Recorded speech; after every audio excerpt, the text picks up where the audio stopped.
क्या आप भी लड़कियों के पीछे भागते भागते थक गए हो? हाँ। तो क्या आपको भी लगता है लड़कियां सिर्फ पैसों के पीछे भागती है?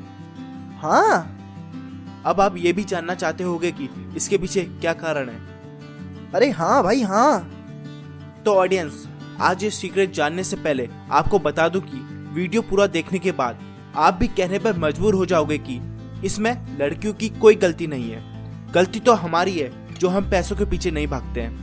और दोस्तों, इस वीडियो से मुझे भी एक सवाल का जवाब मिला है जो बचपन में मेरा भाई मुझसे पूछा करता था कि आखिरकार बरसात के मौसम में ही मेढक टर्टल क्यों करते हैं। और इस सवाल का जवाब भी आपको वीडियो के आखिरी में मिलेगा, तो बने रहे वीडियो में आखिरी तक।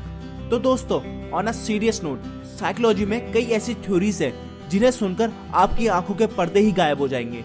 हटना तो छोटी सी बात है।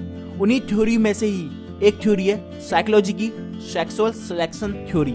यह थ्योरी बताती है कि नेचर में हर जगह फीमेल मेटिंग के लिए बेस्ट मेल का ही चूज करती है, और ऐसा करने के पीछे उसकी कई मजबूरियां हैं, जिसमें से आप दो तो सुन ही लीजिए। पहली यह है कि मेटिंग के बाद बच्चों में बेस्ट या फिटेस्ट मेल के जीन्स ट्रांसफर होंगे, जिससे उनके सर्वाइवल के चांस ज्यादा रहेंगे। और दूसरा कारण यह है कि प्रेगनेंसी के दौरान मेल फीमेल और उसके एक्स की रक्षा कर सके।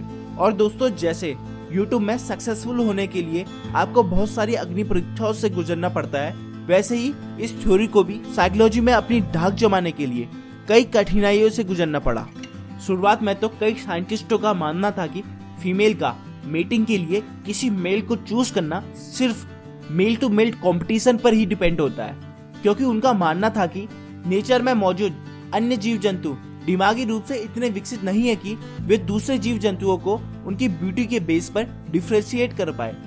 पर समय के साथ जैसे जैसे इस फील्ड में रिसर्च होती गई, तो साइंटिस्टों के पास माइंड ब्लोइंग रिजल्ट सामने आते गए।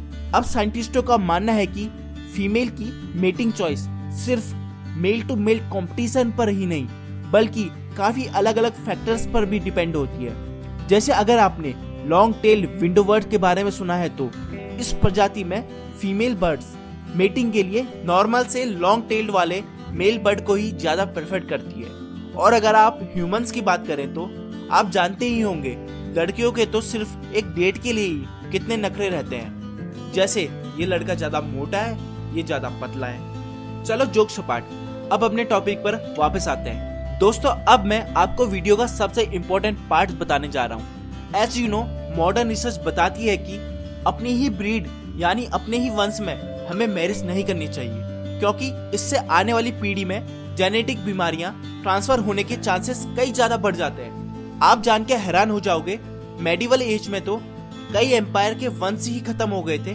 क्योंकि वे अपने ही वंश में वैवाहिक संबंध बनाया करते थे। आइए अब आपको इसी टॉपिक के बारे में एक रिसर्च बताता हूँ, जिससे आपको सेक्सुअल सिलेक्शन की इम्पोर्टेंस का पता चलेगा।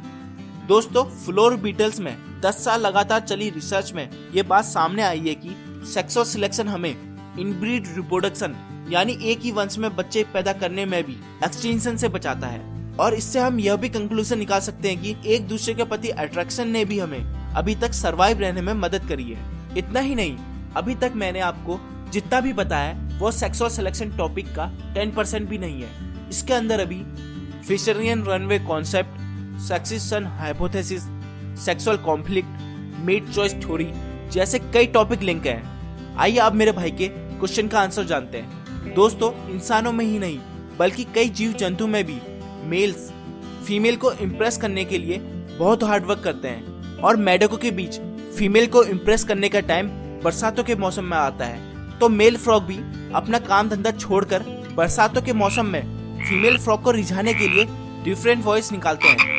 और मोस्ट अट्रैक्टिव वॉइस वाला मेल फ्रॉग फीमेल फ्रॉग का हार्ट एंड सोल जीत लेता है। तो दोस्तों, अगर आपको भी वीडियो देखकर आपका हार्ट एंड सोल जीतने वाला याद आया हो, तो वीडियो को लाइक एंड चैनल को सब्सक्राइब करें। इतना ही नहीं, अगर आप जानना चाहते हो कि आखिरकार साइकोलॉजी जैसे सब्जेक्ट की शुरुआत कैसे हुई, तो साइड वाली वीडियो में क्लिक करें। चलो मिलते हैं अगली हिस्टोरिकल वीडियो में।